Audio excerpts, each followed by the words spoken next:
하루 종일 읽으라는 성서책은 안 읽고 주식의 변동만 1분 단위로 체크하는 사람들도 있습니다.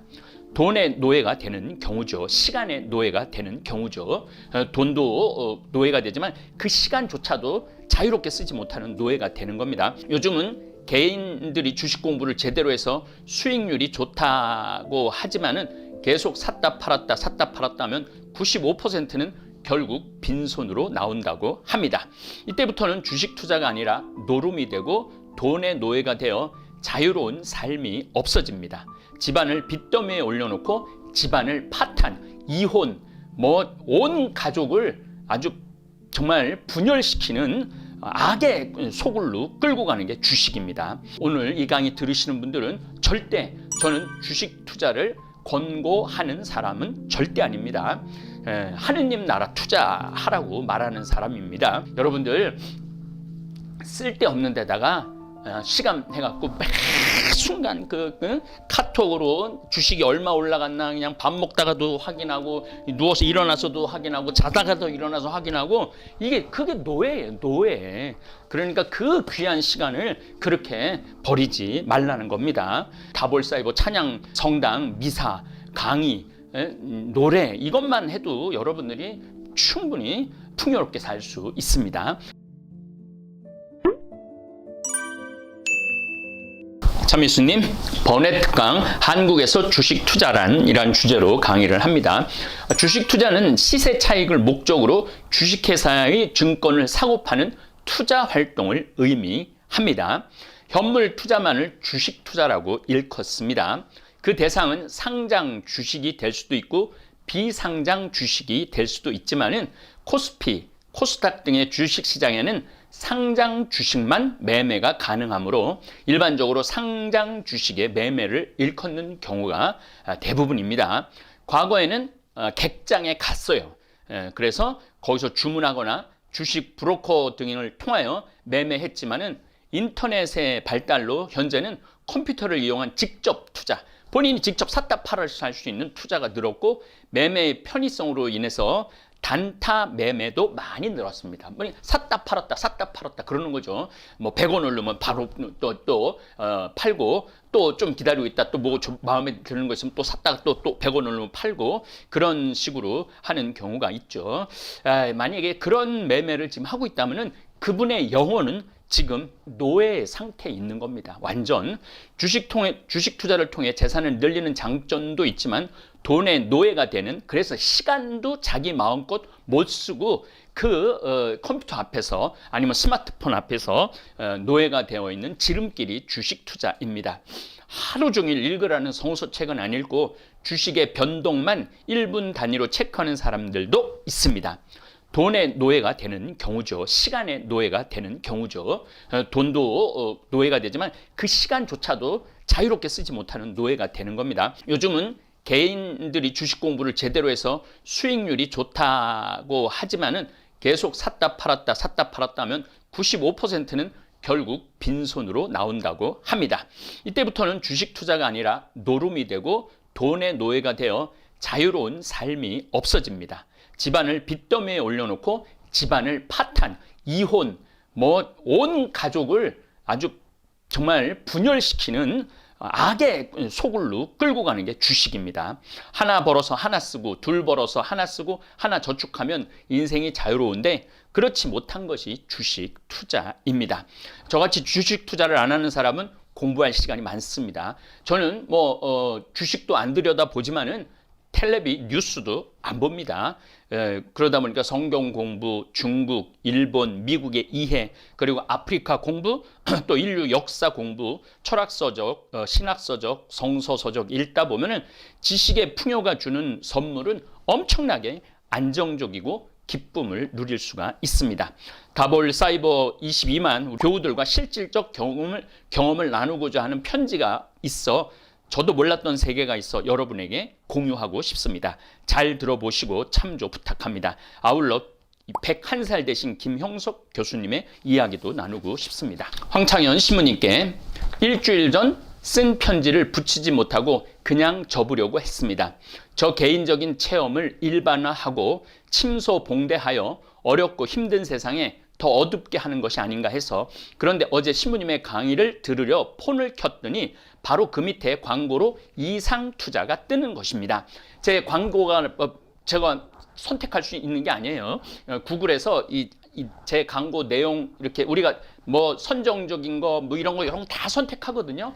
그런데 이제 일반적인 걸로 일반 걸로 하기 때문에 아마 그 투자 그 광고가 떴던 모양인 것 같아요. 잘못 버튼이라도 누르면 바로 어둠의 표적이 되는 것인데, 저 이거 몰랐어요. 오늘 이 강의 들으시는 분들은 절대 저는 주식 투자를 권고하는 사람은 절대 아닙니다. 하느님 나라 투자하라고 말하는 사람입니다. 요즘 하루에 10만 명의 젊은이들이 주식 계좌를 만들고 아무것도 없는 사람은 자산이 없는 사람은 벼락 거지가 되었다고 하는데, 젊은이들이 얼마나 좌절과 절망에 빠지겠습니까? 우리 신부님 긍정적이고 희망을 주고 늘 밝게 웃으셔서 저희 자식들도 신부님을 가장 좋아합니다. 신부님이 가지신 빛으로 어둠에 떨어지고 있는 어린 양들, 탐욕에 빠져 눈과 귀가 막혀 있는 불쌍한 저희들에게 빛을 밝혀주시길 바랍니다. 제가 그 광고문을 보는 순간 어둠이 빛 바로 뒤에 도사리고 있구나 느꼈습니다. 참 제가 처음에 어둠의 첫 발을 디딘 것이 이상투자 그룹이었습니다. 신부님 강의는 노아의 홍수였습니다. 2021년 1월 9일 날 이 편지를 저한테 보내주셨어요. 그래서 제가 쭉 읽어보고 이 정말 내용이 너무 좋아갖고 직접 경험한 분의 체험을 나누는 게 좋겠다 싶어서 지금 읽어드리겠습니다. 황창현 신부님께 참미예수님, 저희들을 주님께로 이끌어 주시기에 온 마음과 정성을 다하여 유튜브로 열심히 방송해 주시는 신부님께 주님의 축복이 늘 함께 하시기를 기도드립니다. 저는 신앙생활을 한 40여 년이 넘은 73세 늙은 이호입니다. 신부님께 메일로 써서 하루라도 빨리 세상에 알려졌으면 하는 바람이 있으나 자판으로 쓰려면 밤새도록 두드려도 제대로 전달이 되지 않을 것 같아 할 수 없이 편지를 쓰기로 작정하였습니다. 저는 예전부터 주식이라는 걸 했었습니다. 액수도 크지 않았고 소위 우량주에게 돈을 넣어놓고 어쩌다 열어보면 은행 이자를 웃도는 이익금이 붙어 이제껏 그렇게 살았습니다. 물론 용돈 정도 수준입니다. 그러나 제게 제가 넘어간다고 주식시장이 팬데믹이 본격화하기 전에 미래경제학자 최윤식과 서강대 교수 김영익과 그와 함께 일하는 강형보라는 사람들의 책과 강의를 듣고 1차 팬데믹 온 후 2차, 3차 팬데믹이 와서 시장이 1차 때보다 더 무섭게 붕괴된다는 말을 듣고 인버스라고 지수와 거꾸로 가는 ETF, 이것도 다 처음 듣는 얘기예요. 저 지금 ETF에 투자하여 손실을 보았습니다. 그런데 주식시장은 1차 팬데믹 이후 쉼 없이 오르기만 하는 겁니다. 그래서 이건 할 수 없는 거구나 하고 정리를 하고 어떤 조직에 들어가야지 내 개인의 판단으로 행동할 수 없다고 생각했습니다. 소위 그쪽에 관심을 두기만 하고 유튜브에 수십 개의 리빙방들이 뜹니다.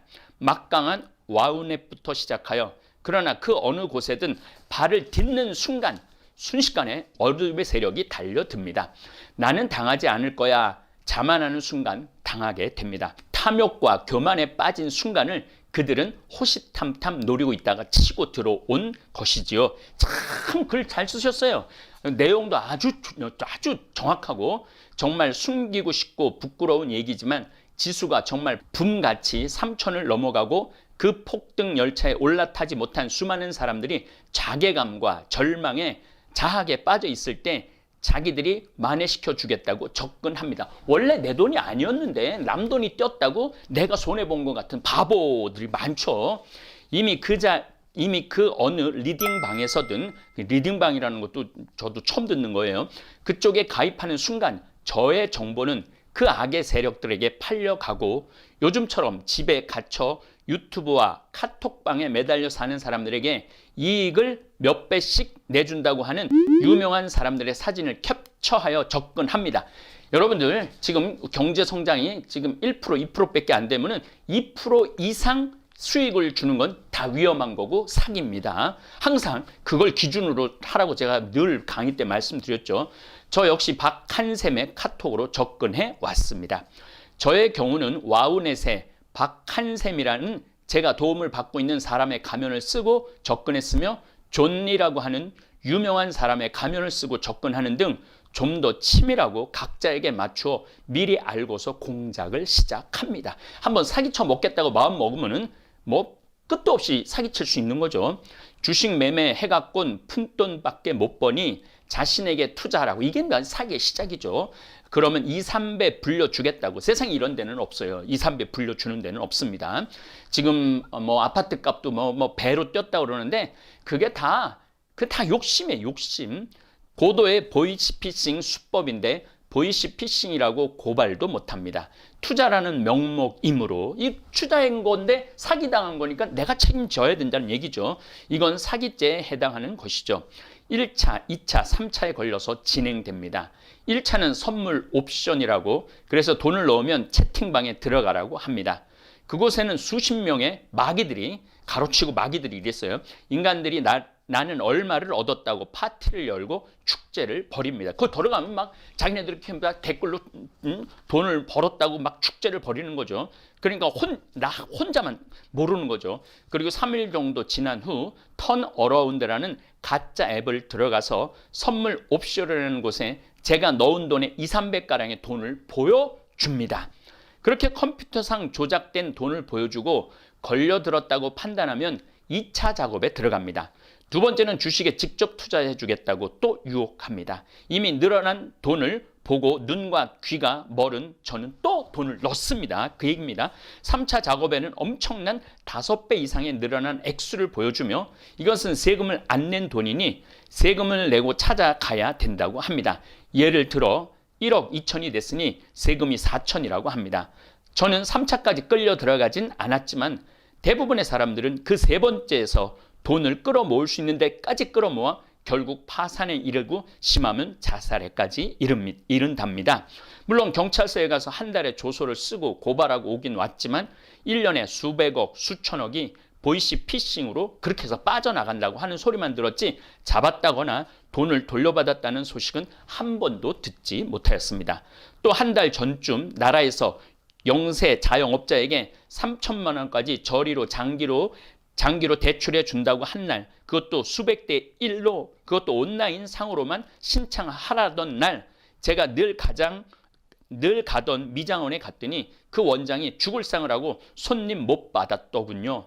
왜냐고 하니까 집세를 못 내서 제2금융권에서 500만 원을 빌렸는데 그것을 오늘 중으로 갚지 않으면 3천만 원 대출도 못 받고 그 벌금은 2천만 원 물어야 된다고 해서 제가 선뜻 그 자리에서 돈을 빌려 주었지만 그때도 천우신조로 그 그자에 돈을 넣기 직전 대환 대출이라는 그것은 100% 보이스피싱이라고 연결된 지인이 알려주어 그때는 화를 면했습니다.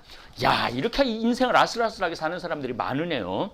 이렇게 아주 영세하고 없는 자들로부터 시작하여 노인들의 노후 자금, 어렵게 힘들게 모은 돈 또 대출받아 어렵게 다시 시작하는 이들, 한번 무너지고 다시 일어서려고 하는 사람들을 그들의 먹잇감으로 노립니다. 턴어라운드, 행복, 성공이라는 가짜 앱으로 유혹하여 그나마 있는 모든 것을 빼앗아 갑니다. 우리 다볼사이버 교우들은 지난 1월 10일부터 1월 22일까지 잠비아에 빵 보내주겠다고 12일 만에 1억 200만 원을 모아서 보내주셨습니다.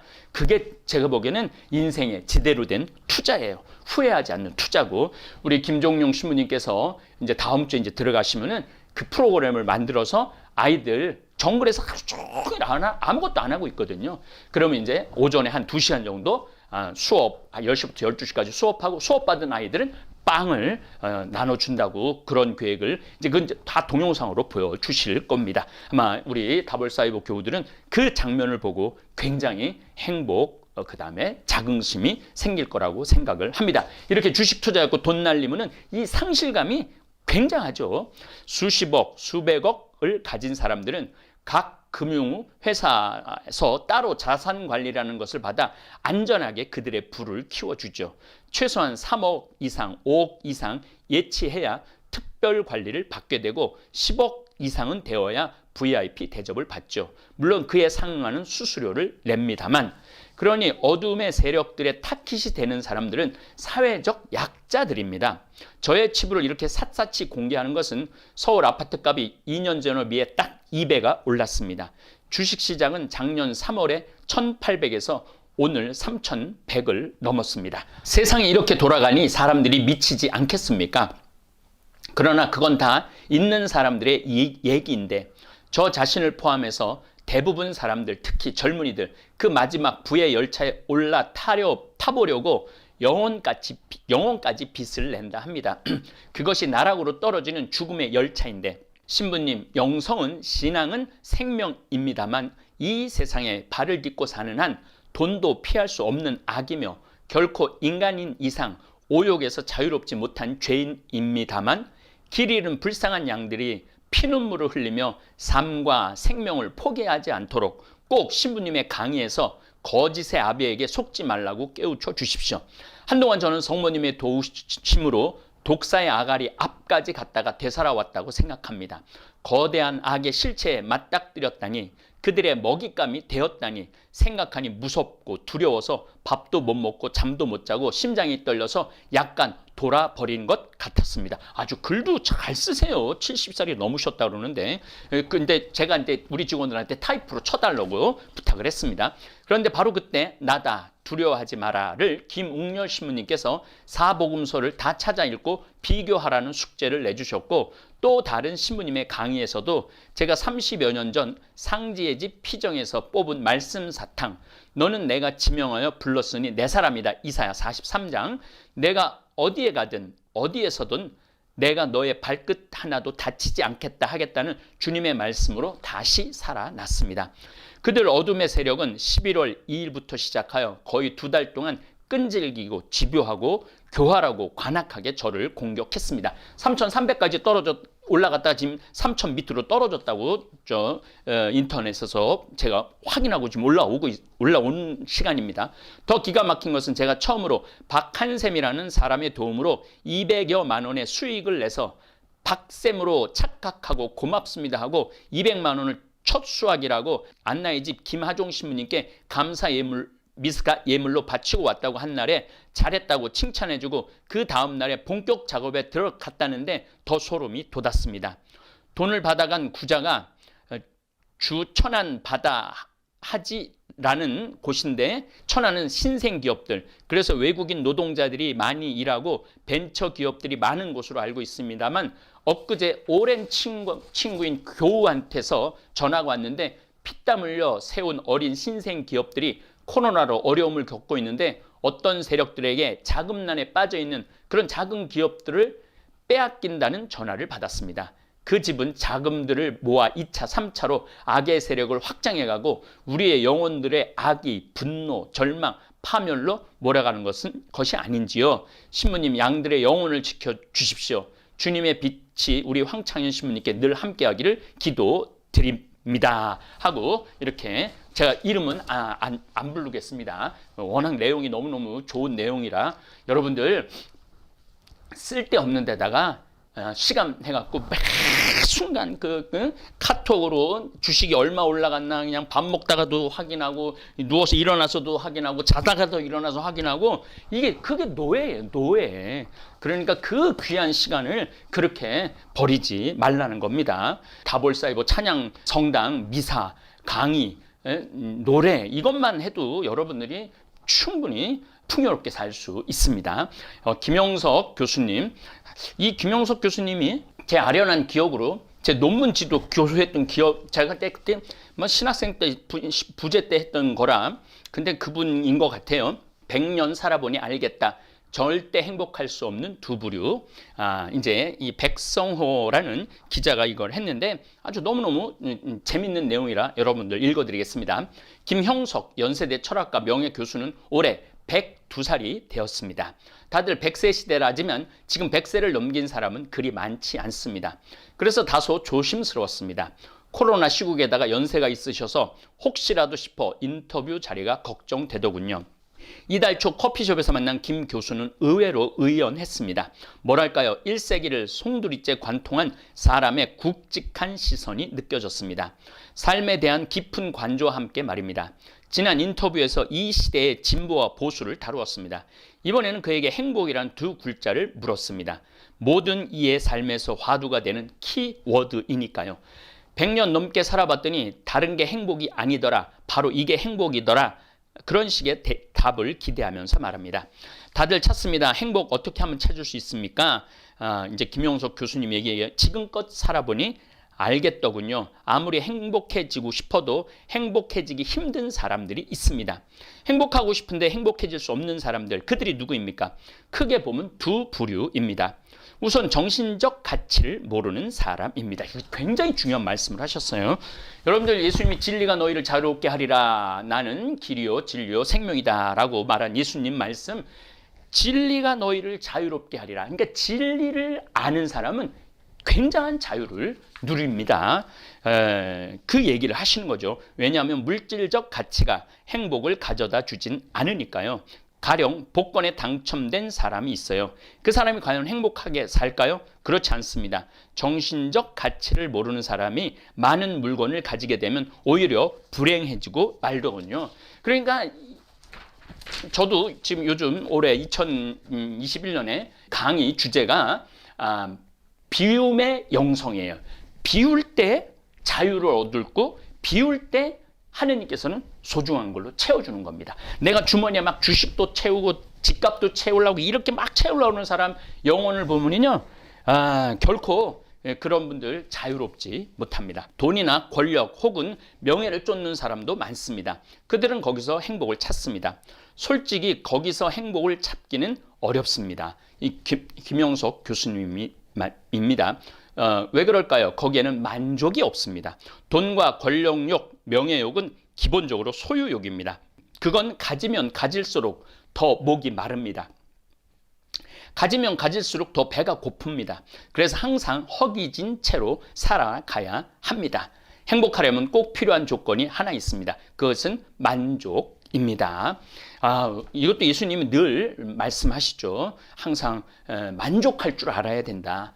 그래서 오리를 가자고 그러는 사람한테는 심리를 가지고 겉옷을 달라고 그러는 사람한테 속옷까지도 내주어야 된다.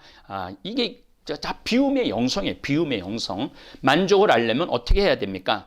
정신적 가치가 있는 사람은 만족을 합니다. 그런 사람들이 행복한 삶을 살더군요. 정신적 가치를 모르는 사람이 명예나 권력이나 재산을 거머쥘 때도 있습니다. 그런데 결국 불행해지더군요. 명예와 권력, 재산으로 인해 오히려 불행해지고 말더군요. 지금 우리 주위에도 그런 사람들은 많이 있습니다. 높은 자리까지 올라갔다가 일순간에 떨어지는 사람들 많이 우리가 볼 수 있죠. 인터뷰를 하면서 실감했습니다. 김용석 교수의 메시지는 참 묘한 매력이 있더군요. 언뜻 들으면 누구나 할 수 있는 말처럼 들립니다. 너무나 당연한 말입니다. 그런데 행간을 곰곰이 씹다 보면 확 달라집니다. 씹으면 씹을수록 진한 국물이 우러납니다. 그건 100년의 삶, 100년의 안목으로 우려낸 삶에 대한 묵직한 통찰이겠죠. 정신적 가치를 추구하라는 거 참 중요한 얘기 같아요. 행복하고 싶은데 행복할 수 없는 삶, 그건 정말 비극입니다. 그런데 우리만 모르고 있는 걸까요? 내가 바로 그 비극의 주인공일 수 있음을 말입니다. 주식 투자에 목숨을 거는 분들, 일확천금 노리는 분들, 그런 분들이 결국은 넘어지게 돼 있고 떨어지게 돼 있죠. 그래서 두 번째 부류를 물었습니다. 건너고 싶어도 행복의 강을 건너지 못하는 사람들, 그게 누구인지 말입니다.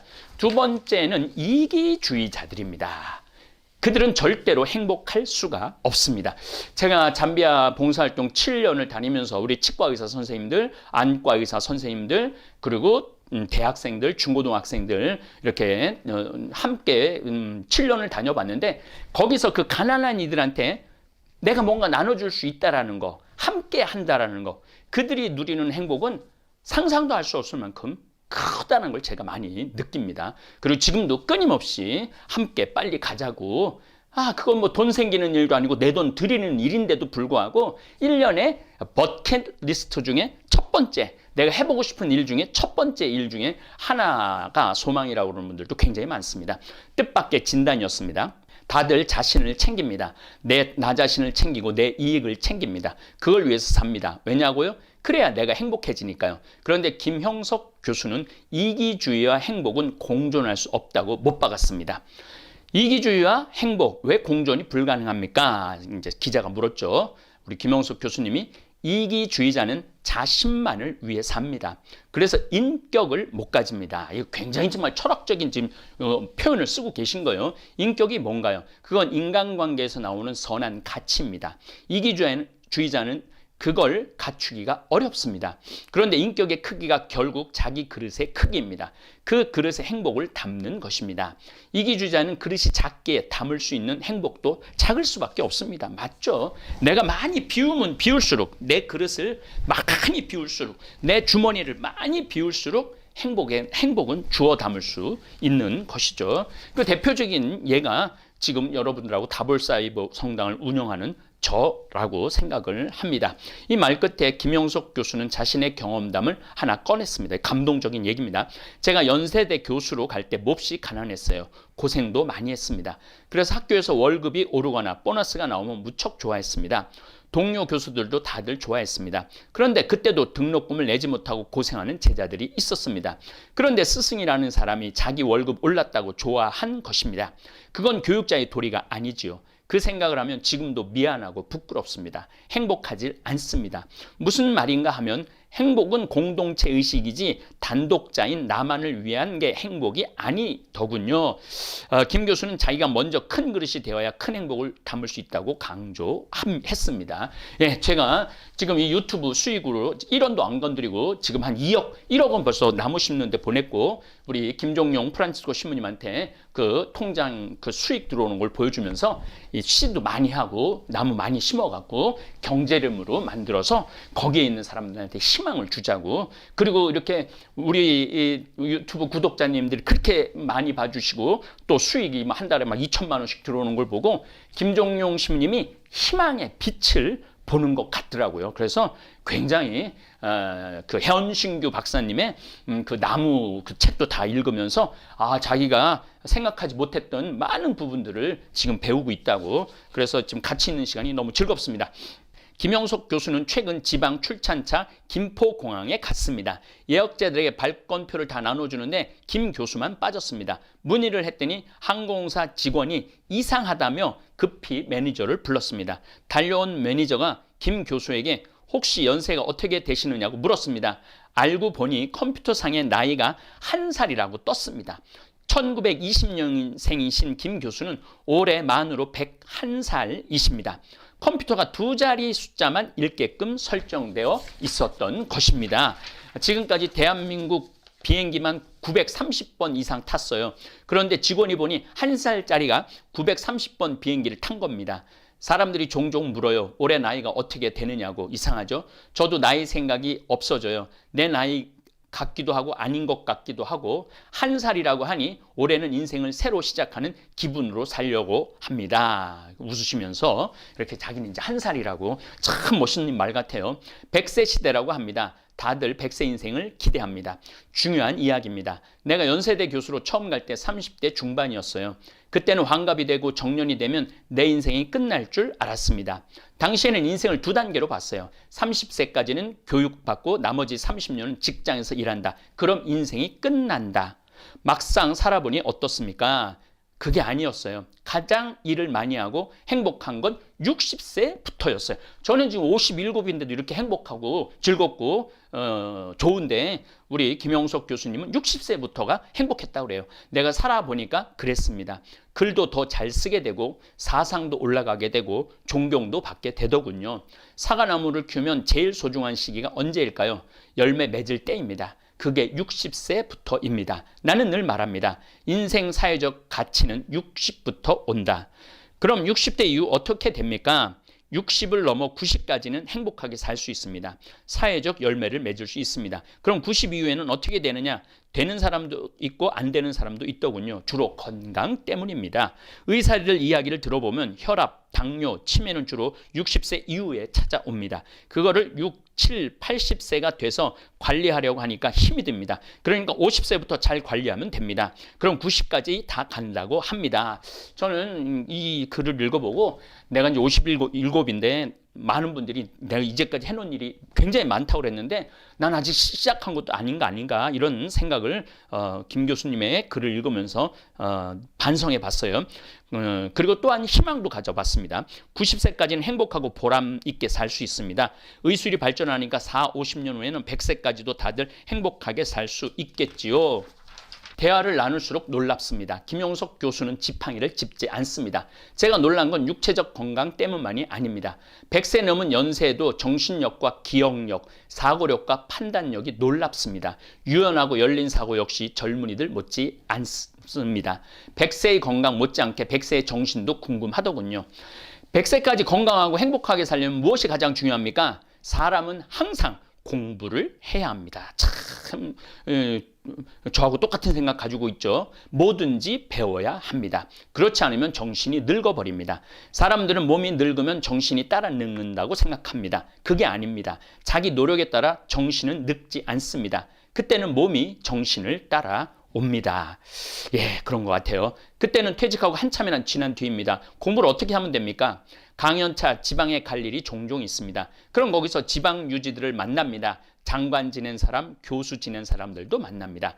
이야기를 해보면 다들 나보다 정신이 늙어 있습니다. 왜 그럴까 가만히 생각해 봤습니다.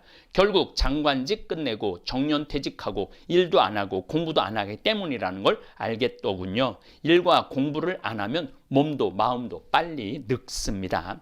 일과 공부는 구체적으로 어떻게 합니까? 꼭 직업을 말하는 게 아닙니다. 요즘 우리 직원들, 우리 김영복 리카르도 신부님한테 캘리그라프 글씨 쓰는 거 퇴근하고 하는데 한 2시간씩 그 공부를 하는데 너무 좋아하더라고요. 그림 그리는 공부도 하는데 직원이 한 6, 7이 행복하게 하는 모습을 보면서 역시 공부가 우리한테 행복을 가져다 주는구나 이런 생각을 합니다. 공부가 따로 있나요? 독서하는 거죠. 취미 활동하는 거고요. 취미도 일 가운데 하나입니다. 100년을 살아보니 알겠더군요. 일하는 사람이 건강하고 노는 사람은 건강하지 못합니다. 운동은 건강을 위해서 있고 건강은 일을 위해서 있습니다. 내 친구 중에 누가 가장 건강하냐? 같은 나이에 일이나 독서를 제일 많이 하는 사람이 가장 건강합니다. 맞습니다. 책 읽고 또 누죽벌산하고 청국장 가루 먹고 그다음에 성경 특강 듣고 이런 분들이 건강해지는 거죠. 그리고 또 빵 참여에 도와주고 또 일의 우리밀 내일 또 이제 우리 그거 할 건데 거기 일의 우리밀에 또 함께 하고 이러는 사람들이 건강한 것 같아요. 인터뷰를 마치고 나오자 겨울 공기가 상쾌했습니다. 참 값지다는 생각이 들더군요. 100세의 언덕에서 우리들 각자에게 던져주는 지혜의 알갱이들이 말입니다. 누구에게는 30년 뒤, 누구에게는 50년 뒤, 또 누구에게는 70년 뒤가 되겠지만 말입니다.